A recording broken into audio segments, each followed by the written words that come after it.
হযরত মুহাম্মদুর রাসূলুল্লাহ সবাই মোহাব্বতে এক আওয়াজে আবার পড়েন সাল্লাল্লাহু আলাইহি ওয়াসাল্লাম। আবার পড়েন একবার দরুদ পড়লেন তিনটা পুরস্কার আল্লাহর পক্ষ থেকে পেয়ে গেলেন। কয়টা পুরস্কার? প্রথম পুরস্কার 10টা গুনাহ মাফ হয়ে গেছে, সুবহানাল্লাহ বলেন। দ্বিতীয় পুরস্কার 10টা নেক আমল নামায় যোগ হয়েছে। তৃতীয় পুরস্কার আল্লাহর আদালতে আপনার আমার মর্যাদা 10 গুণ বেড়ে গেছে।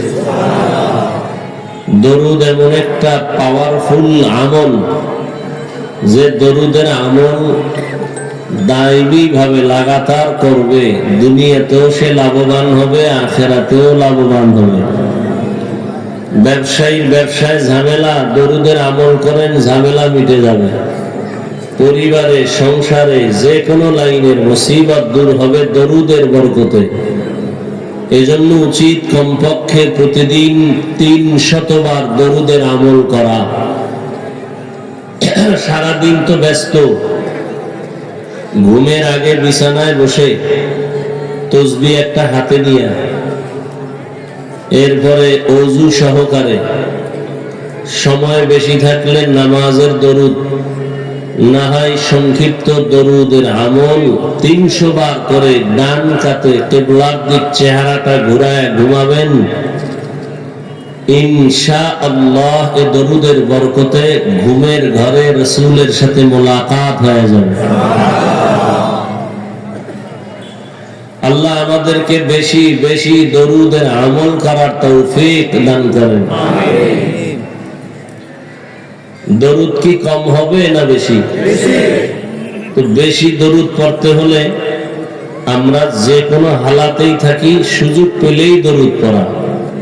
হাঁটতে চলতে উঠতে বসতে সর্বাবস্থায় গল্প না করে দরুদ পড়েন। আল্লাহর কাছে কি নিয়ে দাঁড়াবেন? আল্লাহ যদি বলেন জীবনের সব পাপ মাফ করে দিলাম, ছোট একটা আমল আমাকে দেখাও যেটা আমার জন্যই করেছো, আমি সেই বরকতে আজ তোমাকে জান্নাত দিব। আল্লাহ যদি এমন জিজ্ঞেস করেন, কি পেশ করবেন আল্লাহর কাছে? এতগুলো মানুষে ময়দানে আল্লাহর দরবারে পেশ করার মতো কোনো আমল আছে বলে আমার মনে হয় না। আপনারা হয়তো ভাবতেছেন নামাজ, রোজা, তেলাওয়াত এগুলো তো ভেজাল মুক্ত না, এর মধ্যে তো ভেজাল, তাকওয়া নাই, ইখলাস নাই, রিয়া, কিবির, হাসাদ। দান করি দেখানোর জন্য, অমুকে কত দিছে 500, আমি 1000 দিব, আমার নাম হবে।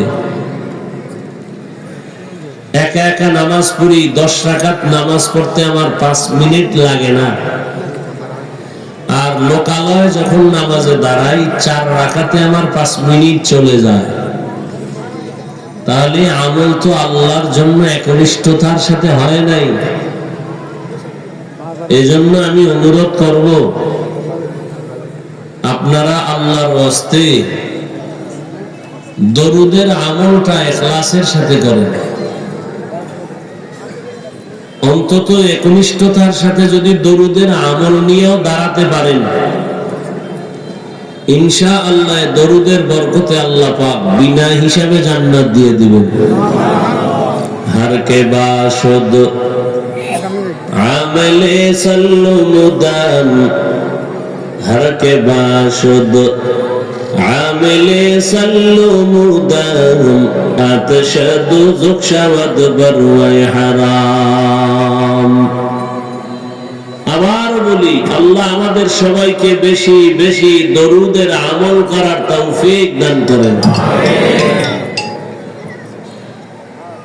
এটা নেই দাওয়াত দিতে মানুষ জানে না তো নাই।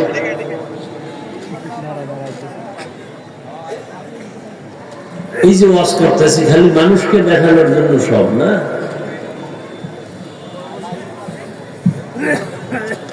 আল্লাহ মাহফিল কবুল করেন, আমিন।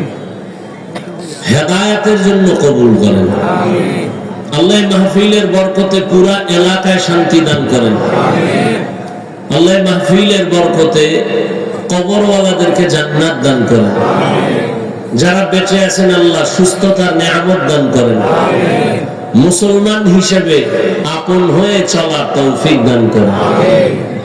ভাই, আজকে আমরা দলাদলিতে প্রতিযোগিতা লাগাইছি, কে দলাদলি করে কে কারে নিচে নামাবে, কে উপরে উঠবে।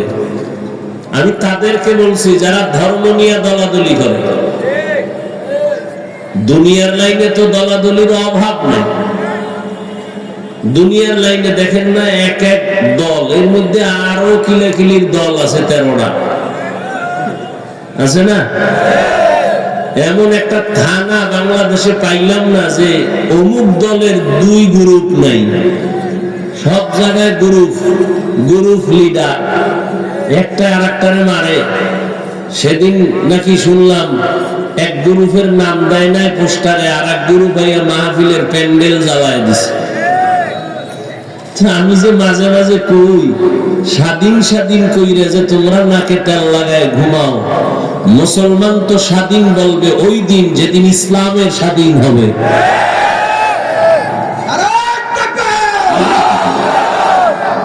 মুসলমান তো স্বাধীন, কিসের স্বাধীন?